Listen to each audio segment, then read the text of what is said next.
from speaking to people, the NXT, like, obviously this was like a late call to have to come up with all of this. So they got the NXT talent that you saw tonight. They chartered a flight to get them to Buffalo. And I was told they landed in Buffalo at 7:55 p.m., 5 minutes before the show was to go live. They had a police escort to get them to the building. And then it was the third segment that you saw Shayna Baszler appear in at the end of the Bayley-Nikki Cross match. So that was the lead up to all of this stuff. They got there, as the show was starting.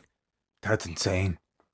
Wow. 5 minutes before showtime. That's crazy. Like, it really makes you think, like, you can't have this kind of a situation every week, but it certainly does tell you that there is potentially a pitfall in over planning. And like, this was all put together in one day. There was certainly a novelty to all of this that you couldn't do every single week, but it is remarkable that perhaps the best WWE TV show of the year was put together in a couple of hours, and the talent, the main talent focused on this show, had no prep to get ready for any of this, and it came off very effectively. I think in situations like that, you really have to rely on the performers to create a lot of the like content of the show on their own, and I kind of got the sense of that in some of these like promo segments, like particularly between The Miz and Tommaso Ciampa. It, at least to me, felt like The Miz was given a bit more. It felt a bit more organic than I think what we're typically used to.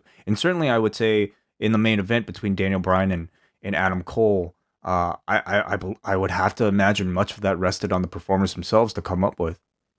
Yeah, they just went out there and did 20 minutes. Vince McMahon was at the show. I was told this show was Vince, Hunter, and the SmackDown writing team coming together to put this show together. So that seemed to be the creative makeup of the show. So Friday night, the Key Bank Center in Buffalo, New York, we had